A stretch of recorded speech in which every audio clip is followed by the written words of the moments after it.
My phone buzzed while I was standing in the frozen foods aisle. Not a call. A message. Bank alert. Account access changed. Contact your institution if this wasn't you. I stared at the screen. Read it again. Then again. Changed. My name is Nana May, and this happened to me. I wish I could say that was the moment everything fell apart. But the truth is, that message was only the beginning. I stood there, one hand gripping the shopping cart, the other trembling around my phone. Around me, freezers hummed. A child laughed somewhere behind me. Life continued, loud and careless, while something inside me quietly cracked.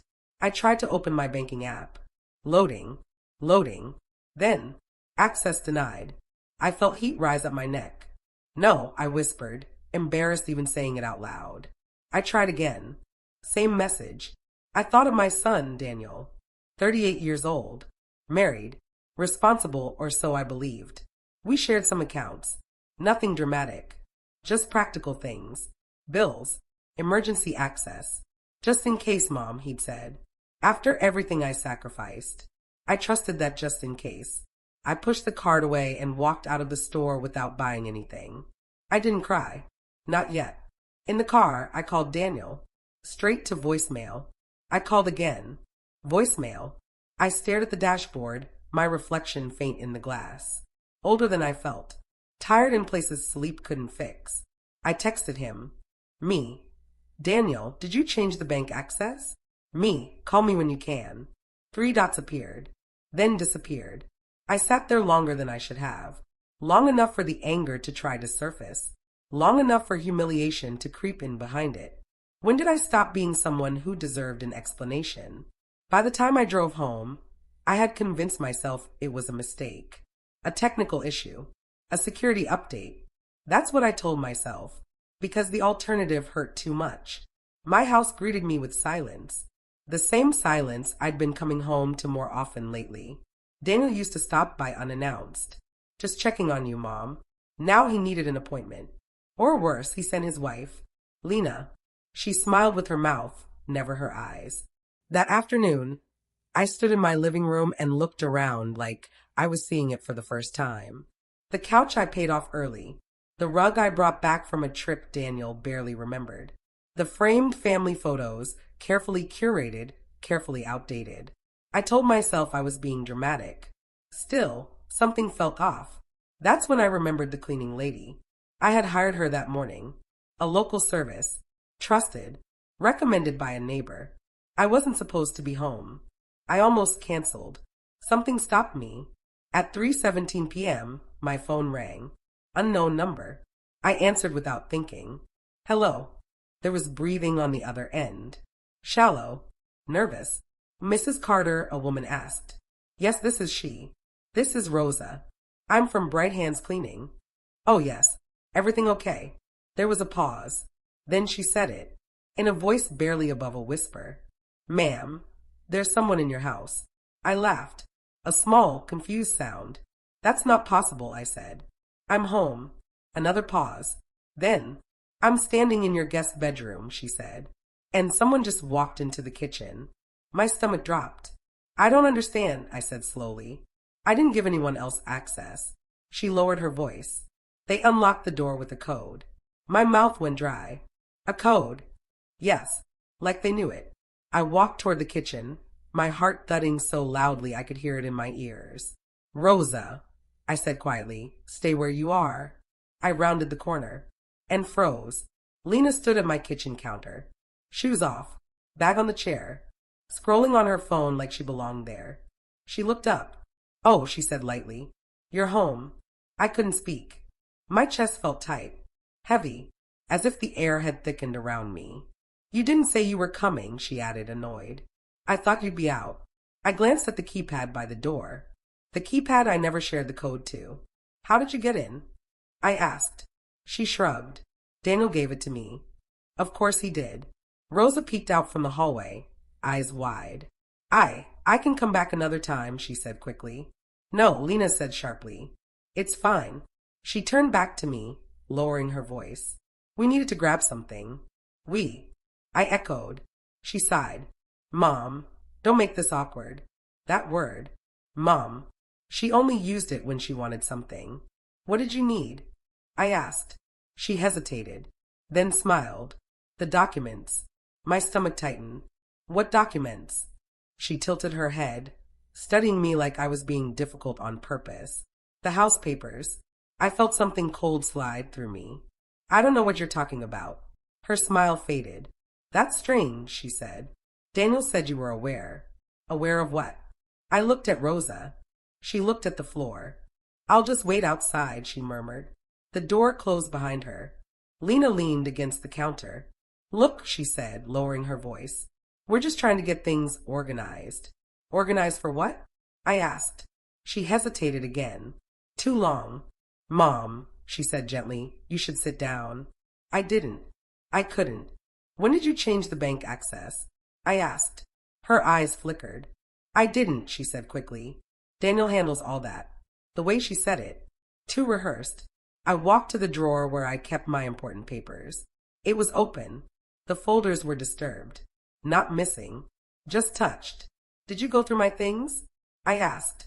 She crossed her arms. Don't make this into something it's not. That's when my phone buzzed again. A WhatsApp notification. Family group chat, Carter clan. A photo popped up. Daniel. Lena. A man in a suit. Caption, big day. Everything is finally moving forward. My hand shook. I looked at Lena. What are you moving forward with? I asked. She didn't answer. She just looked at her phone, then at me. And for the first time, she looked nervous. Daniel will explain, she said. It's better if it comes from him. When? I asked. She hesitated, then said the words that changed everything. After the lawyer finishes. The room spun. Lawyer. I whispered. She exhaled slowly. I really didn't think you'd be home. Silence filled the space between us. I wanted to scream, but I didn't. I stayed quiet to keep the peace. After everything I sacrificed, I watched her gather her bag, walk toward the door, punch in the code again without looking. She turned back. Please don't call Daniel, she said softly. He's busy, busy. While my bank access vanished, while my house papers were touched, while strangers walked into my home. The door closed. I stood there alone. My phone buzzed one more time. A voicemail. From Rosa. I'm so sorry, ma'am, she said, voice shaking. But when I was cleaning the study, I saw something on the desk. A document. It had your name on it. My heart pounded. What kind of document? I asked. She swallowed. It looked like a digital will. Silence. Then she added, and it was already signed. I dropped the phone, and that's when I realized I wasn't just being excluded. I was being erased. My phone buzzed again before I had time to pick it up from the floor. Not a call. A notification. Smart doorbell alert. Motion detected. Front door. I stared at the screen. My heart started racing before my mind caught up. Why would there be motion at my door? Lena had just left. The cleaning lady was gone. And I was standing alone in my kitchen, shaking. I opened the app. The screen loaded slowly, painfully slow, like it knew I wasn't ready. Then the video appeared, and I felt my knees weaken. The camera angle was wrong. Too high, too wide. This wasn't my doorbell feed. This was my house, but from someone else's phone. I watched as the front door opened again. Daniel walked in. My son. He looked tired, distracted, talking into his AirPods. I told her not to be there, he said. I'll handle it. He stepped inside like it was nothing. Like it wasn't the house I'd spent 32 years paying for. Like it wasn't the place where I'd nursed him through fevers. Where I'd sat up all night waiting for him to come home as a teenager. I dropped into a chair. My name is Nana May, and I was watching my own home as if I were a stranger. The video kept playing. Daniel walked straight to the study, the room where Rosa said she'd seen the document. I stood up and walked quietly down the hallway, my phone clutched in my hand, syncing real life with the delayed footage. I could hear him. Drawers opening, papers shifting. I didn't announce myself. I don't know why. Maybe part of me was afraid that if I spoke, whatever illusion of family I still had would disappear completely. I reached the doorway and stopped. Daniel was standing at my desk. My desk. He was holding a tablet. My tablet. You changed the doorbell access, I said. He flinched, turned around slowly. Mom, he said, exhaling. You're home. Yes, I replied. I live here. He rubbed his forehead. This isn't how you were supposed to find out. That sentence. Not what he was doing. Not why. Just that I wasn't supposed to know yet. Find out what? I asked. He hesitated, then said the words that made my chest ache. Lena told you? She told me enough, I said. Why do you have access to my bank accounts, my house, my doorbell, everything, but I don't? He walked past me into the living room, sat down, like a man preparing for a difficult conversation he'd rehearsed. Mom, he said softly, we were just trying to help. That phrase again. For your own good. When did helping start to look like locking me out of my own life? I asked. He didn't answer. Instead, he opened his tablet and turned it toward me. A document filled the screen. Clean. Digital. Official. Property transition agreement. Effective date. Pending medical clearance. My name was there, typed neatly at the top. Then I saw the signature. Not mine. A digital authorization. Verified. Time-stamped. My breath caught.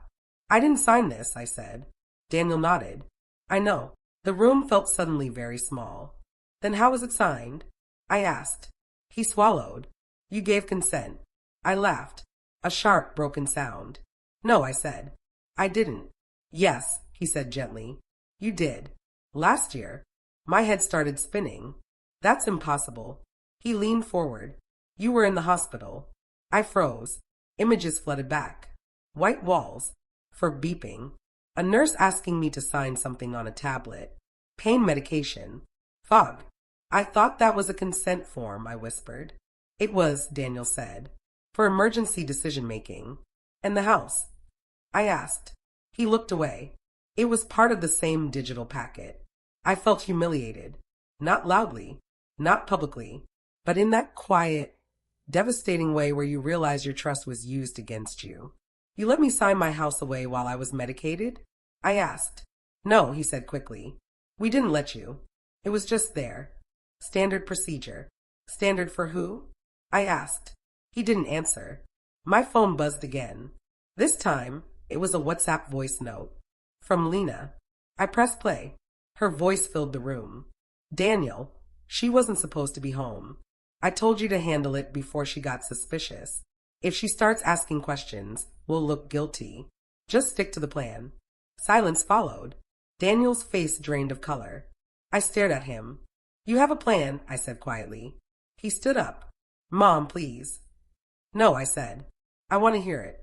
He paced, stopped, then finally said it. We thought it would be easier if we transitioned things slowly. Things, I repeated. The house, he said. Your accounts. Your care. My care. I whispered. You're alone, he said. You fall sometimes. You forget things. I felt anger rise in my chest. I forget where I put my glasses, I said. Not who I am. He sighed. Lena thinks. I held up my hand. Don't, I said. Don't put this on her. That was when the doorbell rang. Not a notification. An actual ring. Daniel stiffened. I'll get it, he said quickly. No, I replied. I will. I opened the door. Two women stood there. One held a clipboard. The other wore a badge. Mrs. Carter, the woman asked. Yes. I'm from the county health office. We received a request for a wellness evaluation. My stomach dropped. A request from whom? I asked. She glanced down. Your son. I turned slowly. Daniel stood behind me, frozen. That's when I realized. I thought this wasn't about helping me. This was about control. They stepped inside, sat me down, asked questions, simple ones. What day is it? Who is the president? Do you manage your own medications? Daniel watched, silent. Lena arrived halfway through, too calm, too prepared. She smiled at the evaluators. She's very independent, she said, sometimes too proud to ask for help. I wanted to scream, but I didn't. I answered every question carefully, clearly, deliberately. When they left, one of the women paused at the door. You seem capable, she said softly, but you should know. Someone has already submitted paperwork for partial guardianship. The words echoed in my head. Partial guardianship. Over me. After everything I sacrificed. After everything I gave. The door closed. I turned to Daniel. You were going to take my autonomy, I said. Piece by piece. He finally looked ashamed. We just didn't want it to be messy, he whispered. Messy. That night, I sat alone in my bedroom. I couldn't sleep. My phone buzzed one last time. An email. From legal office, Carter and Mills subject, tomorrow's hearing confirmation. Attachment, guardianship hearing, 9 a.m. I wasn't even listed as the primary attendee. I was listed as subject. I stared at the screen. And that's when something inside me hardened. They thought I was passive, confused, quiet. They forgot something important. I raised Daniel, and I was done staying silent. The courthouse smelled like disinfectant and old paper. I noticed it the moment I walked in, not because it was unusual, but because it felt deliberate. Like everything about that building was designed to make you feel small before anyone even spoke to you. My name is Nana May, and that morning I realized something terrifying. They had already decided who I was before I ever opened my mouth. Daniel walked ahead of me, not beside me, ahead. Lena followed just behind him, one hand resting lightly on his arm, her heels clicking softly against the floor. She wore beige, neutral, respectable, the kind of outfit women wear when they want to look harmless. I wore the same coat I'd worn for years, the one Daniel bought me after my husband died. I wondered briefly if he noticed. We reached the elevator. Daniel pressed the button. No one spoke. The silence was heavy, uncomfortable, but familiar. It was the same silence that had filled my house for months. The kind that grows when people stop asking how you're doing and start deciding instead. The elevator doors closed. Lena glanced at me. You okay? She asked gently. I nodded. I'm fine, I said. I wasn't. But I had learned something important in my life. You don't show fear to people who are measuring you. The courtroom was smaller than I expected. No dramatic benches. No raised voices. Just a long table, a judge, and a quiet hum of authority. I sat where they told me to. Daniel and Lena sat together, on the opposite side. That hurt more than I was prepared for. The judge entered. Everyone stood. When we sat back down, I folded my hands in my lap and waited. The judge looked at the file, then at me, then back at the file again. Mrs. May Carter, she said, this is a guardianship evaluation hearing requested by your son, Daniel Carter. She paused. You understand why we're here today. I opened my mouth. Daniel spoke first. Your Honor, he said quickly.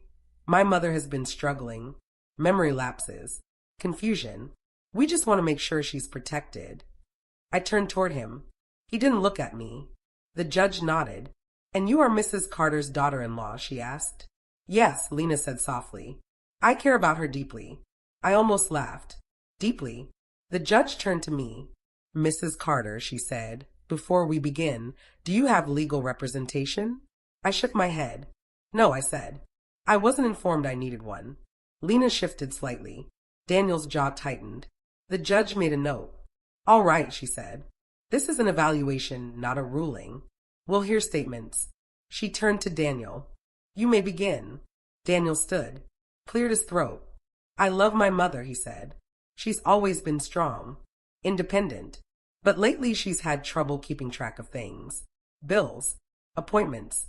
She fell twice last year. That's not true, I said quietly. The judge raised a hand. Mrs. Carter, she said, you'll have your turn. Daniel continued. She doesn't like asking for help, he said. So we stepped in. Temporarily. Temporarily. That word again.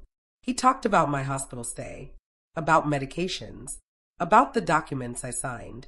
He didn't mention that I was medicated. He didn't mention that I was alone. He didn't mention that no one explained what I was signing. When he finished, the judge nodded. Thank you, she said. Mrs. Carter, is there anything you'd like to clarify? I took a breath. Yes, I said. My voice sounded steadier than I felt. I manage my own finances. I cook. I drive. I volunteer. I raised my son alone after my husband passed. I am not confused. The judge studied me. Your son claims you forget things, she said. I forget where I put my keys, I replied. Not who I am. There was a pause. Then Lena stood. If I may, she said softly. The judge nodded. Mrs. Carter has always been proud, Lena said. Sometimes pride looks like independence, but it can hide decline. I felt heat rush to my face. She continued.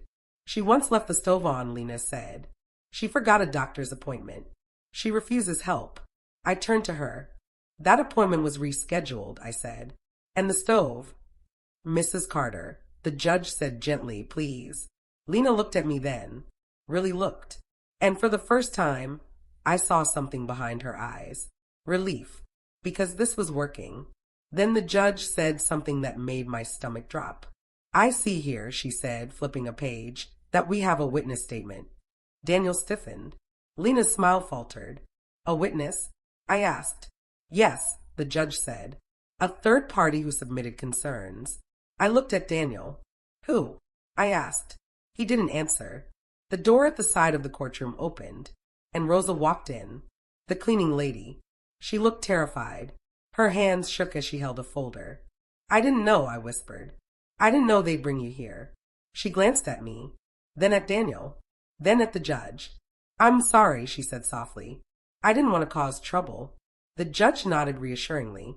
Just tell us what you observed, she said. Rosa swallowed. I was hired to clean Mrs. Carter's house, she began. When I arrived, someone else came in using a code. Lena shifted in her seat. Rosa continued. They went through papers, personal papers. Mrs. Carter didn't know. The judge looked up. Who was that person? Rosa hesitated. The daughter-in-law, she said quietly. The room went still. Daniel's head snapped up. Why were you going through my papers? I asked Lena. She stood. That's not fair, she said. We were organizing. The judge raised an eyebrow. Organizing what? Lena hesitated, then said something she clearly hadn't planned to. The digital will. Silence. The judge leaned forward. Digital will, she asked. Yes, Lena said. It was created after her hospital stay. Was Mrs. Carter informed? The judge asked. Daniel opened his mouth. Closed it. No, he said quietly. I felt something shift. Not victory. Not yet. But momentum. The judge turned to Rosa. You mentioned a document, she said. What did you see? Rosa opened the folder, pulled out a printed screenshot, a time-stamped digital signature. My name, the date, the hospital. The judge stared at it, then looked at me. Mrs. Carter, she said, do you recall signing this? I shook my head. No, I said. I was in pain. I thought it was medical consent. The judge nodded slowly. I see. She looked at Daniel. Mr. Carter, she said, why was a property transition included in a medical consent packet? Daniel's voice cracked. It was bundled, he said. Standard. The judge didn't respond. She simply wrote something down. Then she looked at me again. Mrs. Carter, she said, do you feel unsafe in your home? The question caught me off guard. I thought of the keypad, the doorbell access, the bank alert. Yes, I said quietly. I do. The room went silent. The judge closed the file. This hearing is not concluded, she said, but I am suspending any guardianship actions pending further investigation. Lena's face drained of color. Dana looked stunned. The judge stood. I suggest, she added, that Mrs. Carter obtain independent legal counsel immediately. She paused and changed her access codes. The gavel fell. It wasn't over, but it wasn't decided. Outside the courtroom, Daniel grabbed my arm. Mom, he said urgently, this is getting out of hand. I looked at his hand, then at his face. When did you stop trusting me? I asked. He let go. Lena didn't speak. Not once. As we walked out, my phone buzzed. A text. Unknown number. You don't know everything yet. Stop digging. My heart pounded. I looked back toward the courtroom doors, and I understood something chilling. Daniel and Lena weren't the ones pulling the strings. They were following someone else's instructions, and whoever it was watching me. I didn't sleep that night. Every time I closed my eyes, I saw that message again. Stop digging. No name. No number I recognized. Just a warning, cold and deliberate. I lay in bed listening to the quiet hum of my house, the refrigerator clicking on and off, the distant bark of a dog, familiar sounds that suddenly felt unfamiliar, like I was a guest in my own life. My name is Nana May, and for the first time, I wondered if everything I thought I owned had already been promised to someone else. At 6:12 a.m., my phone buzzed. Another alert. Email notification, new document shared with you. Sender, Carter and Mills Legal Office. I frowned. I hadn't hired them. I opened the email. Attached was a PDF titled, Property Overview and Transition Map, Carter Residence. My hand started shaking. I opened it anyway. The document was detailed. Too detailed. Floor plans of my house. Measurements. Notes in the margins. And then I saw it. A highlighted section of land behind my home. Land I rarely thought about. A narrow strip bordering the old rail line. Next to it, a note. Future development access. Key value asset. My breath caught. Why would anyone care about that? I scrolled down. Another note appeared, this one bolded. Ownership consolidation recommended prior to Q3 approval. Approval for what? My phone rang. This time it wasn't unknown. It was Daniel. I let it ring. Then it rang again. Finally, I answered. Mom, he said quickly. We need to talk. I'm looking at documents from a lawyer I never hired, I replied. Would you like to explain? Silence. Then, they're just evaluations. Evaluations of my land? I asked. My house. He sighed. You're overthinking this. That sentence. I'd heard it my whole life. From doctors, from men in meetings, from people who benefited when I stayed quiet. Who is Carter and Mills? I asked. They handle estate planning, he said. Lena found them. Why? I asked. For the future, he replied. My future? I asked. Or yours? He didn't answer. I hung up. An hour later, my doorbell rang. I checked the camera first. A man stood on my porch. Mid-50s. Gray suit. Briefcase. He smiled at the camera. Confident. Comfortable. Like he belonged there. I opened the door, but not fully. Yes. I asked. Mrs. Carter, he said warmly. I'm Harold Mills. The name settled heavily in my chest. Of Carter and Mills. I didn't invite him in. I didn't request a meeting, I said. He nodded. I know, he replied. But I thought it would be reassuring to speak face to face. Reassuring. I'm busy, I said. He smiled again. I won't take long. Against my better judgment, I let him in. We sat at my kitchen table. My table. He placed his briefcase neatly at his feet and folded his hands. You've built a beautiful life, he said. Not everyone manages that. Something about the way he said it made my skin crawl. What do you want? I asked. He opened his briefcase and pulled out a folder. Inside were copies of documents I'd already seen. Digital signatures, medical timestamps, property diagrams. You're at an interesting crossroads, he said calmly. Health-wise, legally. I'm not incapacitated, I said. He nodded. Not officially, he agreed. I felt a chill. But these things, he continued, tapping the folder, tend to move quickly once they start. Who hired you? I asked. He hesitated. Just long enough. Your family, he said. With your best interests in mind. My son. I asked. And others, he replied. Others like who? He smiled politely. I can't disclose that. I leaned back. You already have, I said. He raised an eyebrow. You're not here because of my health, I continued. You're here because of my land. His smile faded. Just slightly. Development is coming, he said. Whether you like it or not. What development? I asked. He leaned forward. A logistics hub. Approved in principle. That rail line behind your house? It's being reactivated. My heart pounded. And my house? I asked. Is inconvenient, he said gently. There it was.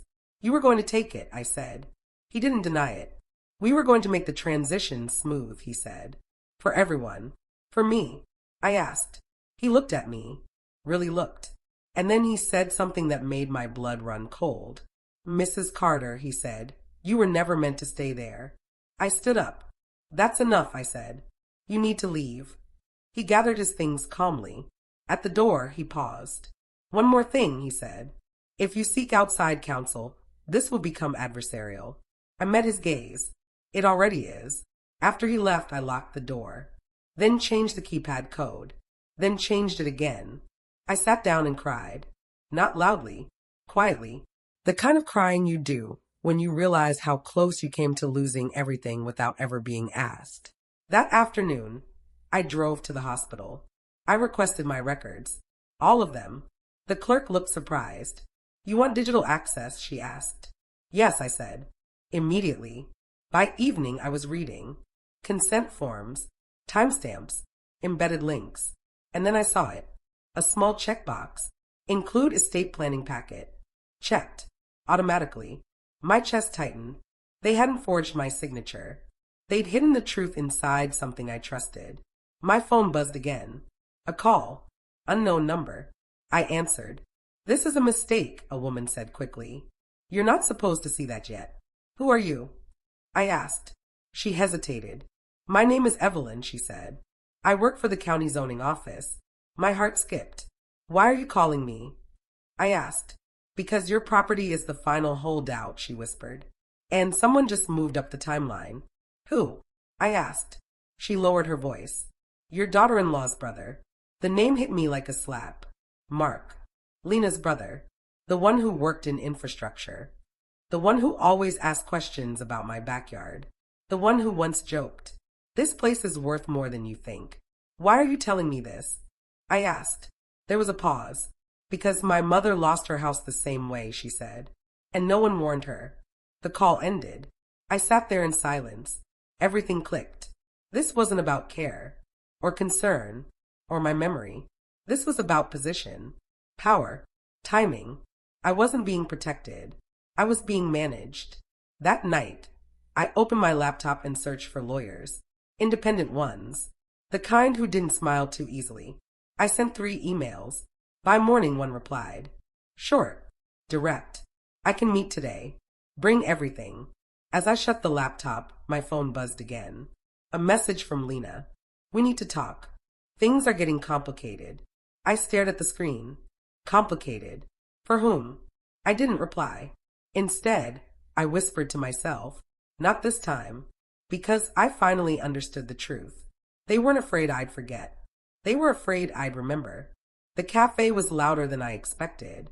Steam hissing from espresso machines. Silverware clinking. Soft music playing just a little too loud.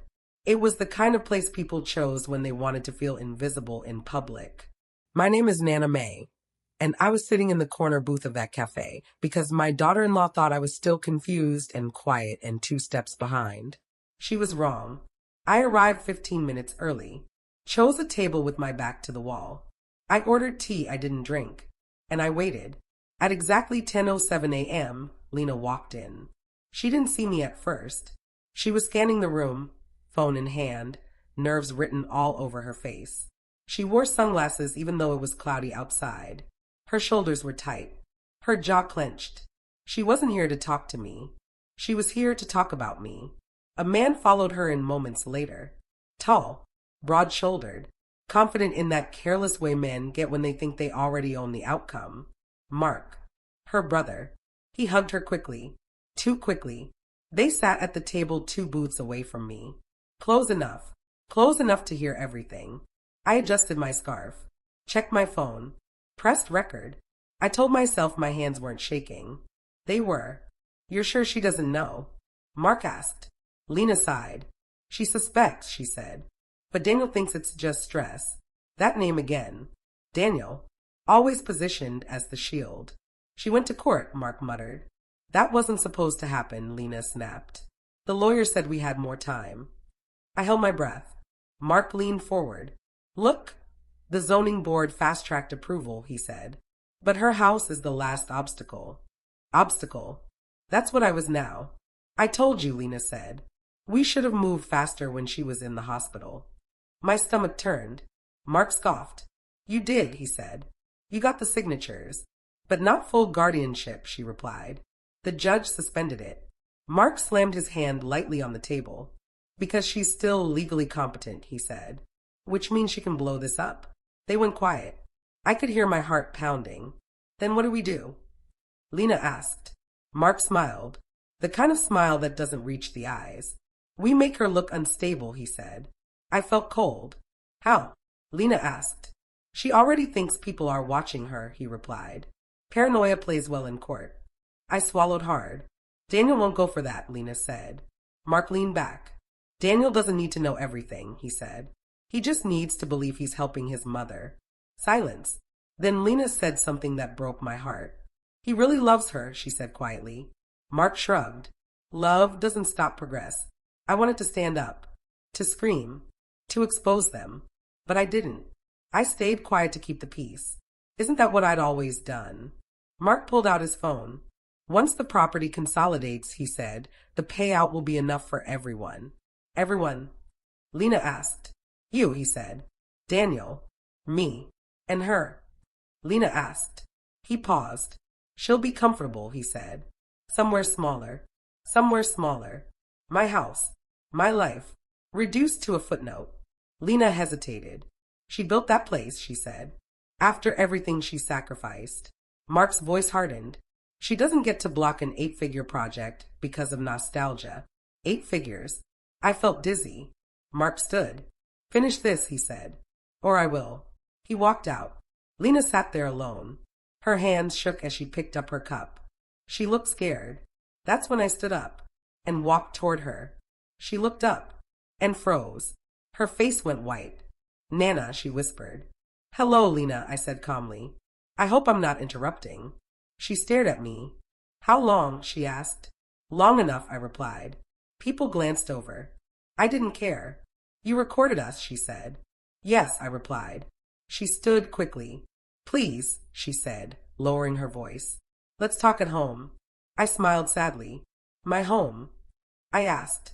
Or the one you were planning to sell? She flinched. I didn't mean it like that. But you said it like that, I replied. She reached for my arm. I stepped back. I stayed quiet for Daniel, I said. I stayed quiet to keep the peace. But you confused my silence for permission. Tears welled in her eyes. You don't understand, she said. Mark is dangerous. So am I replied softly. When I have nothing left to lose. She started crying. Real crying. The kind that surprises even the person doing it. He'll destroy us if this fails, she sobbed. He already invested. And you invested my life, I said. People were staring now. I didn't raise my voice. I didn't need to. You used my hospital stay, I continued. My trust. My son's love. She shook her head. I didn't plan it like this, she said. It just happened. That phrase again. I want Daniel to hear the truth, I said. Her head snapped up. No, she said quickly. Please. Not yet. Why? I asked. Because, she whispered, if he finds out Mark manipulated him, it'll destroy him. I paused. That was the first time she'd said something that sounded like care. But it was too late. He deserves the truth, I said. That night, Daniel came to my house.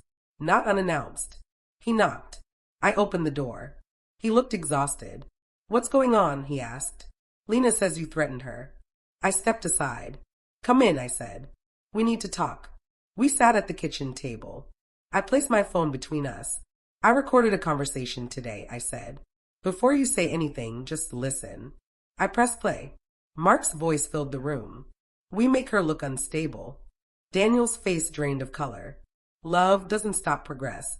His hands started shaking. When the recording ended, silence fell. That's not, he whispered. That can't be. Your brother-in-law, I said. Your plan. He looked at me. Really looked. And for the first time in months, I saw fear in his eyes. They used me, he said hoarsely. Yes, I replied. But you let them. He put his head in his hands. I thought I was protecting you, he whispered. I reached across the table. I know, I said. That's why this hurts. He looked up. What do we do now? He asked. Before I could answer, my phone buzzed. A notification. New voicemail, unknown number. I pressed play. Mark's voice. Cold. Controlled. Mrs. Carter, you're causing delays. If you don't step aside voluntarily, things will get unpleasant. For everyone. Daniel stared at the phone. And that's when he finally understood. This wasn't a family disagreement anymore. This was a threat. And it was aimed at me. The lawyer's office was smaller than I expected. No glass walls. No intimidating skyline view. Just shelves of thick books. A wooden desk scarred by years of use.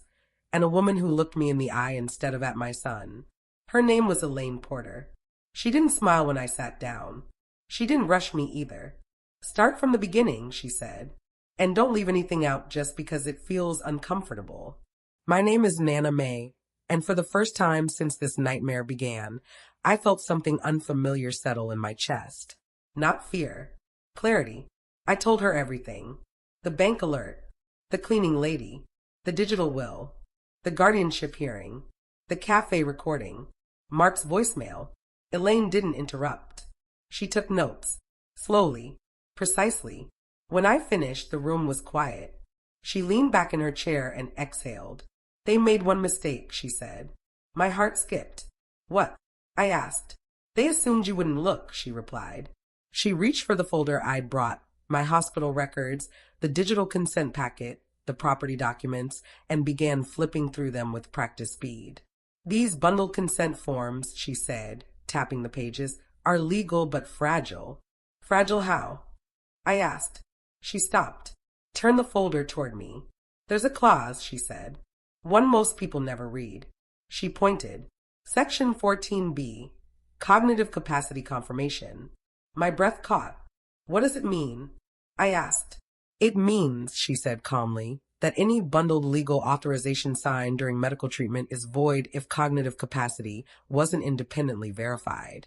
Daniel leaned forward. But she was cleared, he said. They asked her questions. Elaine nodded. Basic orientation, she said. Not legal comprehension. She flipped another page. And here, she continued, is where they really messed up. She slid a document toward me. A time-stamped form. Independent legal counsel declined. Did you decline legal counsel? She asked. I shook my head. I don't remember being offered any, I said. Elaine smiled slightly. That's the point, she said. You didn't decline. Someone checked the box for you. The room went still. Daniel's face went pale. That means, he started. It means, Elaine finished, that the entire property transition is challengeable. My hands trembled. And the guardianship? I asked. Elaine's eyes hardened. Attempted coercion, she said, especially if there's evidence of financial motive. I thought of the cafe recording. The 8 figures. Mark's voice saying love doesn't stop progress. Elaine looked at Daniel. You were manipulated, she said. But ignorance won't protect you if this goes further.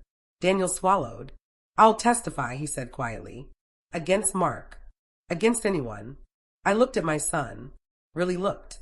He wasn't the man who'd walked into my house with a tablet and excuses. He was my child again. Scared. Ashamed. Trying to do the right thing. Good, Elaine said. Because we're going to flip this. That afternoon, she filed 3 motions. One to invalidate the digital will.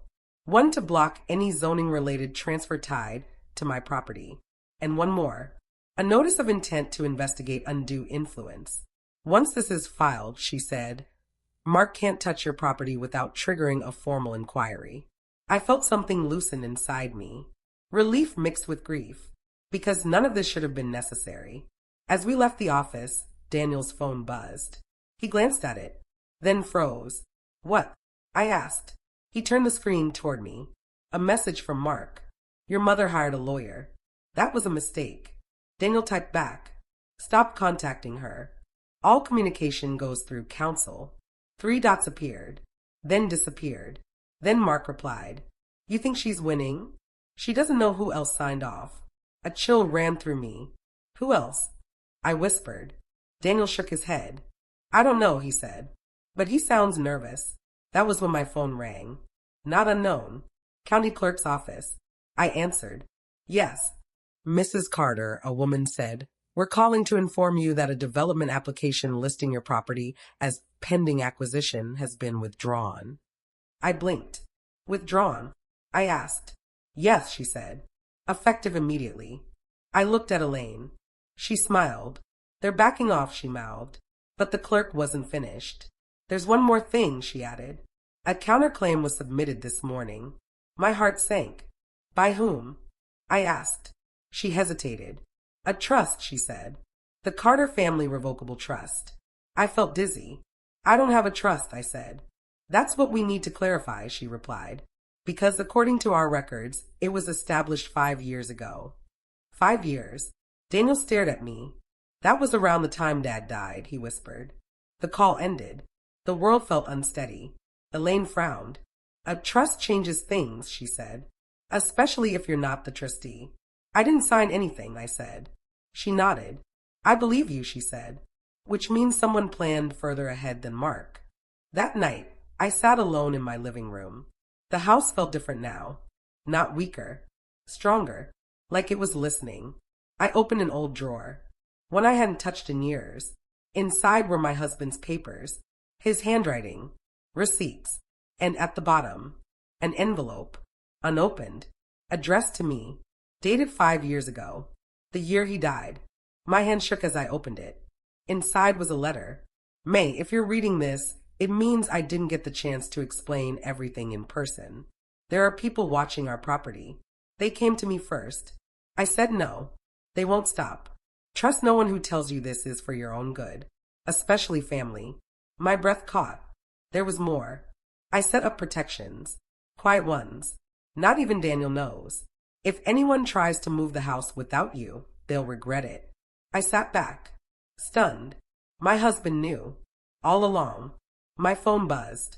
A text from Lena. Mark is furious. He says the deal is collapsing. Please, can we talk? I didn't reply. Instead, I whispered to the empty room. You were right, because now I understood. Mark wasn't the architect. He was just the front man. Someone else had been laying the groundwork for years. Someone who thought I'd never notice. Someone who underestimated a woman with nothing left to lose. And for the first time since this began, they were the ones running out of time. I read my husband's letter 3 times. Slowly, carefully, as if the words might change if I looked away. There are people watching our property. Trust no one who tells you this is for your own good. Not even family. My name is Nana May. And that night, I finally understood something that hollowed me out and steadied me at the same time. This wasn't new. This had been circling us for years. I sat at the dining table until dawn, the letter laid out in front of me like evidence at a crime scene. The house creaked softly, settling into the morning, unaware that its fate, and mine, had almost been decided without us. When Daniel came downstairs, his eyes were red. He hadn't slept either. You read it? He asked quietly. I nodded. He knew, Daniel whispered. Dad knew. Yes, I said. And he protected us the only way he could. Daniel sank into a chair. Why didn't he tell me? He asked. I hesitated, then said the truth. Because he knew how much you trust people, I said gently, and how easily that trust could be used against you. Daniel flinched. I never meant. I know, I said, but intention doesn't undo damage. The phone rang at 9:04 a.m. Elaine. I've been digging, she said without preamble, and I found the trust. My heart thudded. You did? I asked. Yes, she replied. It's real. Filed legally. Quietly. And it's airtight. Then why didn't it stop them? I asked. There was a pause. Because Elaine said slowly, You were never listed as the trustee. I closed my eyes. Who is? I asked. Another pause. Longer this time. Your husband named a successor trustee, she said. Someone he trusted more than the system. Who? I asked again. Elaine exhaled. Nana, it's your sister. The room went silent. My sister. Ruth. I felt like the floor had shifted beneath me. That's not possible, I said. We haven't spoken in years. I know, Elaine replied gently. But the documents are clear. She was appointed 5 years ago. Full authority upon your husband's death. Daniel stared at me. Why Ruth? He asked. I didn't answer right away. Because the truth was complicated. Ruth had always been the careful one. The suspicious one. The one who asked questions when others smiled and nodded. We drifted apart after my husband passed. Grief does that. Or maybe silence was safer. Elaine continued. The trust was designed to activate only if someone attempted to force a transfer or claim incapacity, she said. Which means, it's active now, Daniel finished. Yes, she said. And Ruth has legal authority to intervene. My stomach churned. I don't even know where she lives, I said. Elaine hesitated. I do, she said. And I've already contacted her. My heart skipped. You what? I asked. I had to, she said. Time matters. Before I could respond, the doorbell rang. Daniel and I froze. I checked the camera. A woman stood on my porch. Gray hair pulled back neatly. Coat buttoned too tightly. Eyes sharp. I knew that posture. That chin. Even after all these years.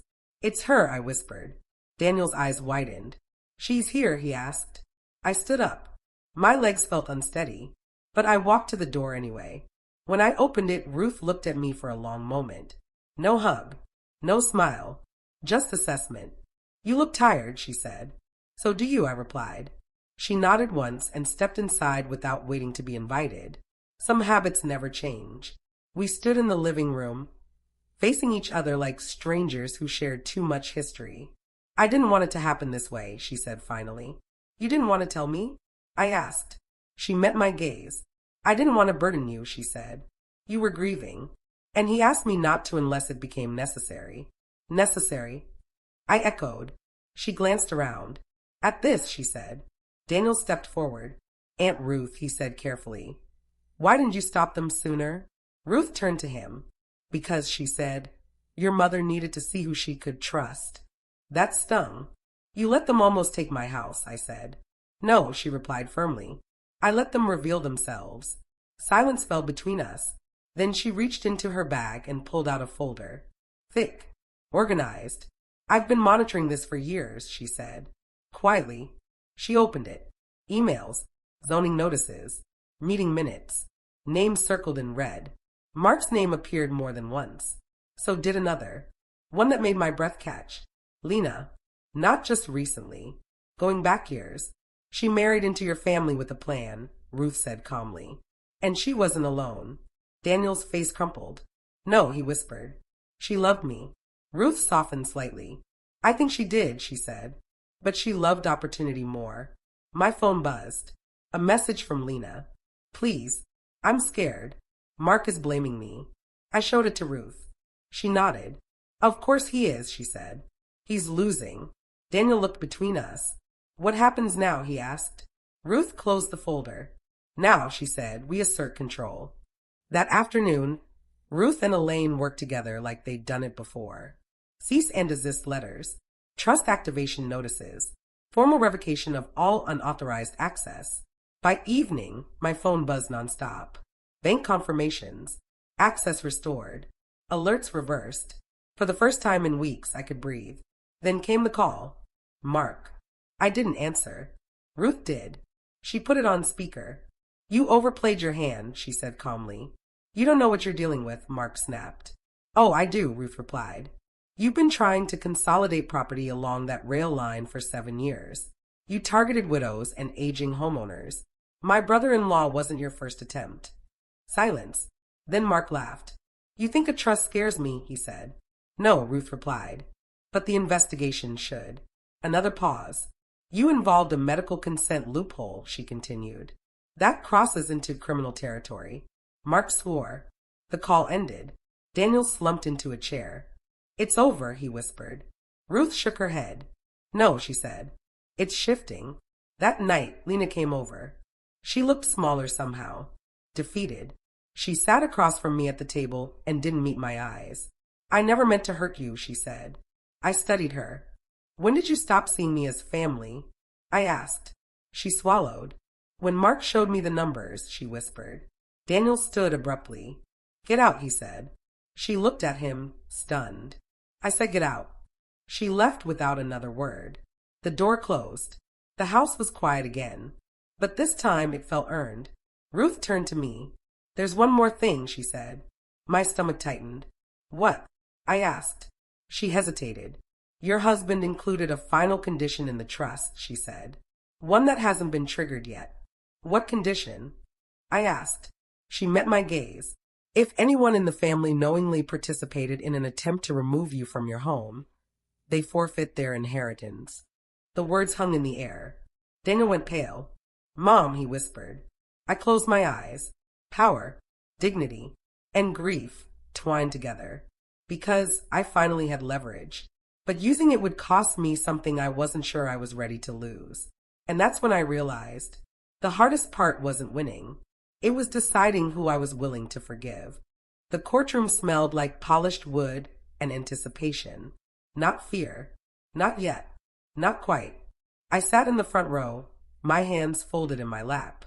The sun filtered through the tall windows, casting golden bars across the floor, across my shoes, across my trembling fingers. My name is Nana May, and today everyone would finally see the woman they thought they could manipulate, sit quietly, and decide her own fate. Daniel was beside me, pale but steady. Ruth was behind me, arms crossed, a shield of authority I hadn't realized I needed until now.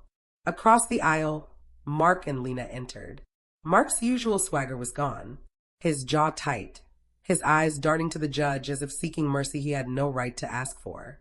Lena avoided my gaze completely. The judge called the court to order.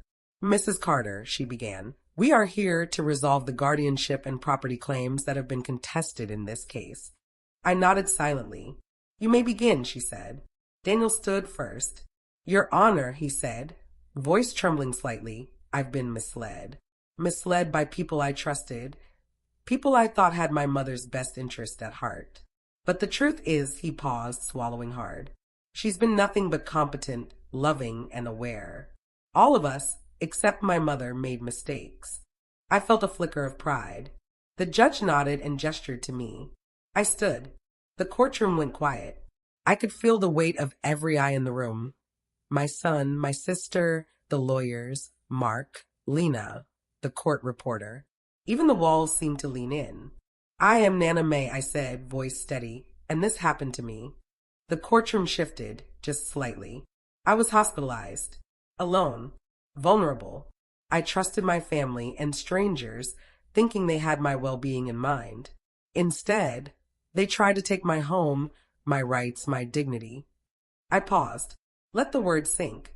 "Mark Carter," I said slowly, turning to the man who thought he could manipulate me. "You targeted me. You tried to make me appear incompetent. You tried to hide information from the court and my son.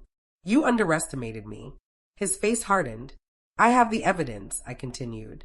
"Recordings, documents, emails, every attempt to bypass me has been cataloged." The judge leaned forward. "And the trust?" she asked. I nodded to Ruth. Ruth handed me the folder. I opened it slowly, deliberately. "This trust," I said, holding the papers for everyone to see, "was established by my husband years ago. He anticipated the kind of people I would have to face. And the clause within it," I turned to the judge, "specifically states that anyone attempting to manipulate, coerce, or mislead me for personal gain forfeits their inheritance." The courtroom went still. Even Mark's eyes widened. "You understood this clause when it was filed?" the judge asked. "I did," I said calmly, "and I now assert my rights under it." Daniel exhaled in relief. Lena shifted uncomfortably. Mark slammed his fist lightly on the table. "You can't do this," he said. "We were just helping." "You were helping yourself," I corrected. "Not me." Ruth stepped forward. "The trust is clear. The intentions are clear. And the law supports Mrs. Carter in this matter." Mark's face flushed. The judge looked from Mark to Lena, to me. "Given the documentation provided and the testimony presented," she said, "all attempts to establish guardianship or claim property without Mrs. Carter's explicit consent are denied." A murmur ran through the courtroom. Mark's shoulders slumped. Lena's face was pale. I didn't smile, because this wasn't victory. This was a warning. I had all the power now, and I intended to use it carefully. The judge continued. "Furthermore, the trust clause regarding coercion and undue influence will be enforced. Any parties found in violation will forfeit their rights and be subject to legal action." Mark's mouth opened, then closed. He had no words. Dana looked at me, eyes wide. "You did it," he whispered. I nodded. Quietly, I said, "because sometimes silence is louder than confrontation." The judge adjourned the hearing. Outside the courtroom, I felt the weight of weeks lift slightly. Daniel hugged me. "Mom, I'm sorry," he said, voice muffled against my shoulder. "It's not your fault," I replied. Ruth approached me. "You handled that perfectly," she said. "By not engaging until the right moment, you forced them to reveal everything." I nodded. It had been a dangerous game. Mark and Lena left the courthouse, defeated and silent. I knew they would lick their wounds, plan, and perhaps try again. But for now, the table had turned. That evening, I returned home. The house was quiet, safe, familiar. I walked through each room slowly. The kitchen, where I'd brewed endless cups of tea for family dinners. The living room, where Daniel had learned to read and play chess. The study, where I kept all the documents that had almost been taken from me. I touched the walls gently. They belonged to me. The phone buzzed. A message from Ruth. Mark will be aggressive, but the trust is unbreakable. Stay vigilant. Call me if anything changes. I typed back. Understood. Silence returned. But it was different now.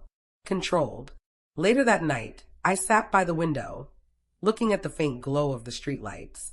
I thought about Mark, Lena, the years of manipulation.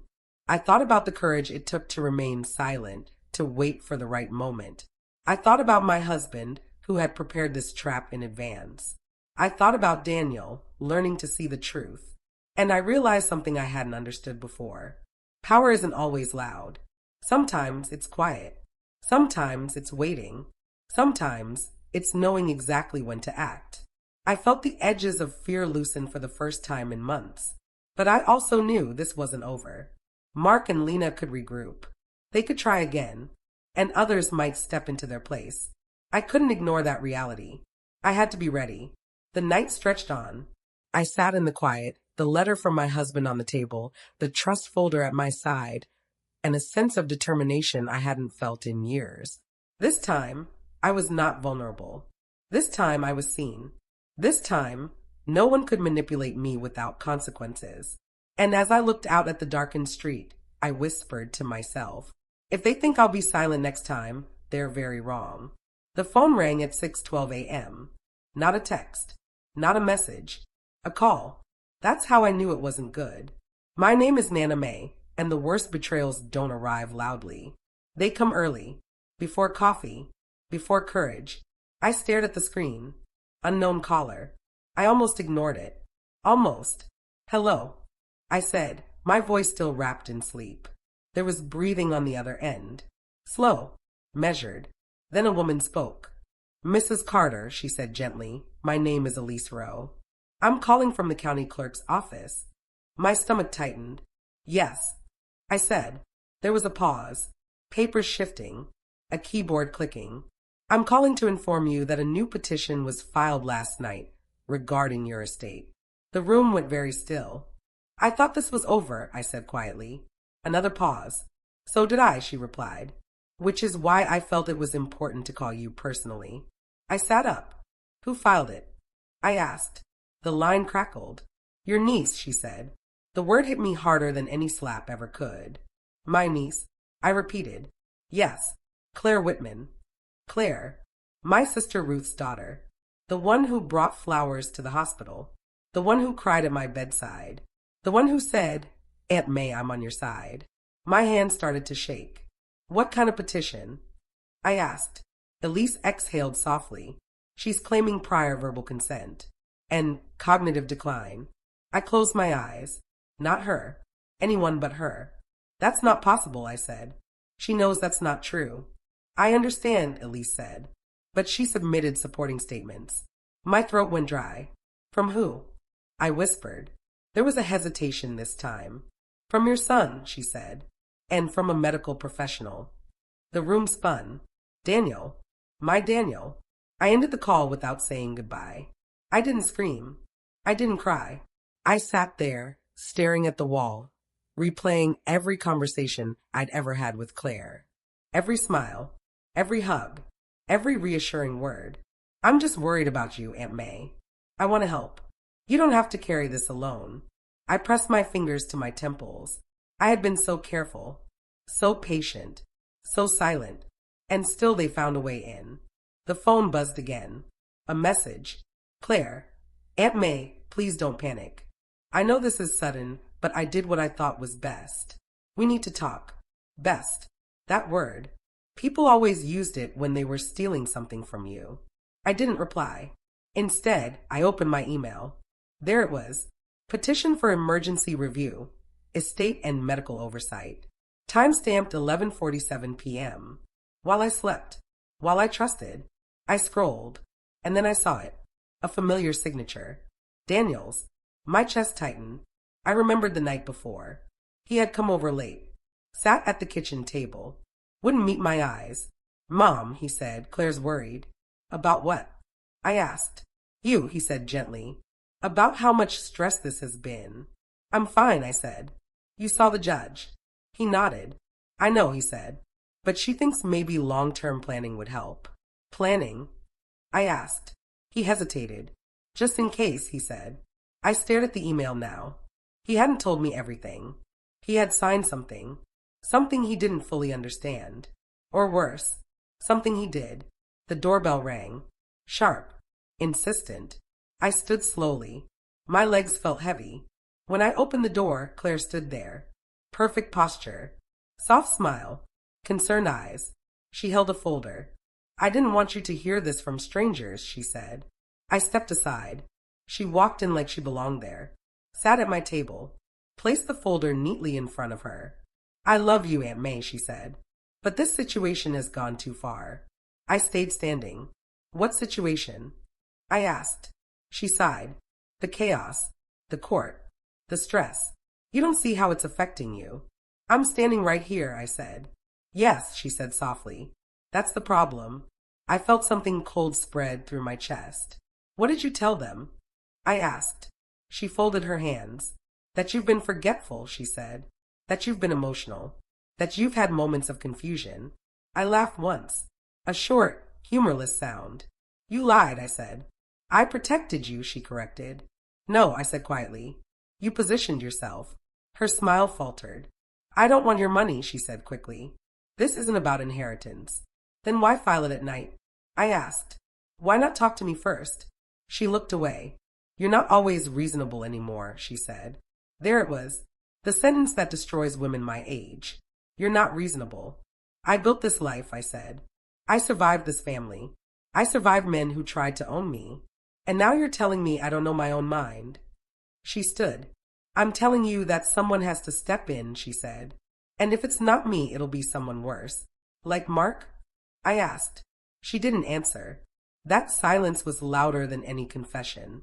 You've been talking to him, I said. It doesn't matter, she said quickly. He's irrelevant now. He coached you, I said. Didn't he? She swallowed. I listened, she said. I learned. The truth settled in. Mark hadn't disappeared. He'd multiplied. I picked up my phone. Daniel, I said, dialing. Claire reached out. Please don't, she said. Too late. He answered. Mom, he said, confused. Did you sign something for Claire? I asked. A pause. She said it was temporary, he said. Just a review. A review that questions my sanity? I asked. Silence. That silence. The one that tells you everything. I trusted you, I said. I was trying to help, he whispered. No, I said. You were trying to avoid conflict. Claire stepped back. This is exactly why this needs to happen, she said. You're emotional. I turned to her. Get out, I said. She froze. I'm serious, I said. Leave my house. You can't stop this, she said. The petition's already filed. I smiled then. Not kindly, not warmly, but calmly. You think I don't have a counter? I asked. Her eyes narrowed. What do you mean? I walked to the study, opened the safe, pulled out a document I hadn't planned to use yet, returned to the table, placed it in front of her. What's this? She asked. A conditional amendment, I said. Filed years ago. Never activated. She flipped through it. Her face changed. It states, I continued, that any family member who initiates or supports a false incompetency claim forfeits not just inheritance, but contact. Her hands trembled. This is cruel, she said. No, I said softly. This is protection. Daniel's voice came through the phone. Mom, what are you doing? What I should have done earlier, I said. Choosing myself. Claire stood slowly. You'll regret this, she said. Maybe, I replied. But I won't lose myself. She left without another word. The door closed. The house felt different. Quieter. Heavier. I sank into the chair. Daniel whispered, I didn't know she'd go this far. I know, I said. That hurt more than anger ever could. After we hung up, I sat alone. The betrayal burned deep. Not from enemies, from family, from women, from the ones who smiled while sharpening knives. I stared at the amendment. I hadn't filed it yet. Once I did, there would be no going back. Relationships would shatter. Lines would be drawn. And I would finally be alone. Or finally free. I whispered into the empty room. Was I wrong to stay silent for so long? And that's when my phone buzzed again. A message. From Ruth. Ruth May. I need to tell you something about Claire. Something I should have told you years ago. My breath caught, because suddenly I realized this betrayal didn't start last night. It started long before I ever noticed. The sunlight was harsh that morning. Not warm. Not comforting. Sharp. Real. Exposing. I stood by the window, watching the shadows of the trees stretch across the yard. My name is Nana May, and I had spent weeks surviving manipulations, betrayals, and threats, only to realize the final truth would hurt the most. Because sometimes the enemy isn't outside your home. Sometimes the enemy lives in the people you love. Ruth arrived at 8:15 a.m. sharp. Her hair was pulled back. Tight bun. Tight clothes. Perfect posture. I knew the woman who had quietly become the trustee of my late husband's trust. But today she wasn't just my sister. She was the messenger. May, she said softly, we need to talk. Before Daniel arrives. I nodded, motioning to the kitchen table. She sat. I poured tea. She didn't drink. Instead, she opened a manila folder thick with documents. I've been silent for years, she began. I thought it was safer that way. I thought it would protect you. Protect me. I asked, voice calm, but my hands clenched the edge of the table. Yes, she said, but in trying to protect you, I allowed Claire to act without full oversight. I failed to stop the ripple effects of what Mark and Lena started. I stared at her. The betrayal stung differently this time. Not anger, not humiliation, not fear, disbelief. Claire, I said slowly.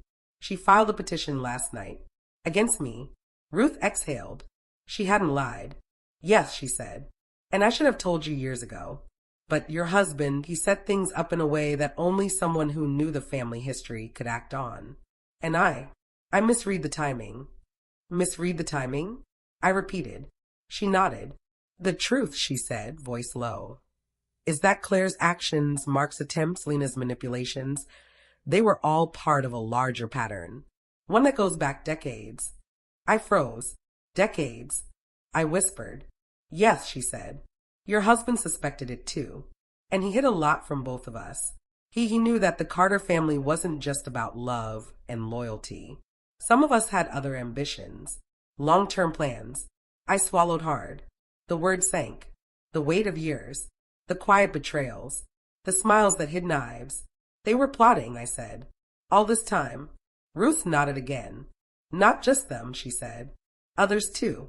Friends, distant relatives. People who positioned themselves as helpers but were really waiting for a moment to strike. Your husband anticipated it. That's why he created the trust. That's why he included the conditional amendment. My hands trembled. All this, and I thought Mark was the main problem, I whispered. You thought you knew your family, Ruth said softly. And that's exactly why it nearly succeeded. I remembered the recordings, the cafe, the voicemails, the emails, the emergency petitions. Every manipulation had a thread, and now I could see the web. And Claire? I asked. Did she know? Ruth hesitated, long enough to make me uneasy. Yes, she admitted, but she didn't know the whole story, just the parts one allowed her to see. I felt the anger rising again. You allowed her to file against me? I said, voice low, cutting. My own niece. I thought it would protect you, Ruth said, almost whispering. By showing that someone cared, someone was monitoring things. I underestimated how she'd act and how you would react. The room went quiet. We sat across from each other. Two women, tired, wounded, careful. Then the phone buzzed. Daniel. Mom, he said immediately. I saw the petition. I had no idea Claire would do this. I know, I said. I thought it was temporary, he said. Just a review. You didn't see the amendment, I said quietly. The clause. He paused. I didn't know, he said.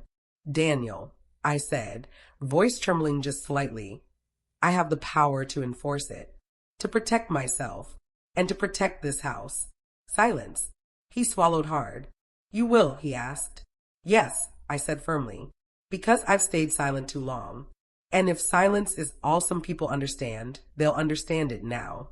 Ruth leaned forward. Before you do, she said, there's one more secret. Something your husband left me to tell you if the time ever came. I felt my chest tighten. What is it? I asked. Ruth reached into the folder and pulled out a sealed envelope. This, she said, was not meant to be opened until Mark, Lena, or Claire ever acted against you directly. It explains everything. Every contingency he prepared for. Every possible betrayal. I took it. Hand shaking slightly, I opened it. Inside was a letter written in my husband's handwriting. May, it began. If you are reading this, it means my fears were correct. People you trusted may betray you. Family, friends, even children, they may act in ways that hurt, confuse, or endanger you. I cannot be there to stop them, but I have prepared a path for you to regain control. He went on to describe the trust, the conditional amendment, and, most importantly, a final safeguard. If any family member knowingly supports an attempt to manipulate or coerce you regarding your estate, property, or medical decisions, they will forfeit all claims to inheritance and privileges. This is not punishment. It is protection. I trust your judgment to decide when, how, and if it should be used. Use it wisely, and you will survive this storm. I lowered the letter, feeling tears prick the corners of my eyes. He had thought of everything, and I had been given the ultimate choice. The next morning, Claire returned. I didn't expect you to have seen the amendment, she said, voice tight. I stood. Sit down, I said. We need to finish this. Properly. She hesitated, then obeyed. I'm sorry, Aunt May, she said. I thought I was helping. You tried to help, I said calmly, by filing against me, against my rights, against everything my husband and I built. Her lips quivered. I didn't know, she started. You didn't know, I said, interrupting. That's exactly the problem. Ruth sat quietly, watching. I looked at Claire, then at Daniel. It's done, I said. I will not enforce the clause fully yet. But know this. Any further attempt, any future manipulations, and it will be activated immediately. Claire swallowed hard. I understand, she whispered. I nodded. Good, I said. The tension in the room eased, slightly. Not completely, because some wounds never fully heal. Weeks passed. Mark stopped calling. Lena disappeared. Claire kept her distance. The house felt safe again, almost peaceful. I spent time with Daniel, rebuilding trust. Ruth helped manage the trust quietly, checking in often. And I realized something. Silence, patience, and knowing when to act had given me more power than shouting ever could. One evening, I sat alone, the letter from my husband in my hands. I whispered to the empty room, you were right, because he had always known. The greatest threats often come from inside the family. And the greatest strength comes from knowing your own worth and defending it quietly, relentlessly, and with dignity. I poured a cup of tea, watched the sunlight fall across the living room, and felt the weight of weeks lift. Not completely, because trust once broken never returns fully, but respect that can be earned. And finally I had it. The house was mine. The trust was intact. The power restored. And I knew deep down, this wasn't the end. It was the beginning of a life where I didn't have to hide, where I didn't have to compromise, where I was finally seen. I picked up my phone. A new message. Unknown number. You can't keep everyone out forever. I smiled. The game wasn't over. But this time, I knew the rules, and the hunter was no longer the hunted.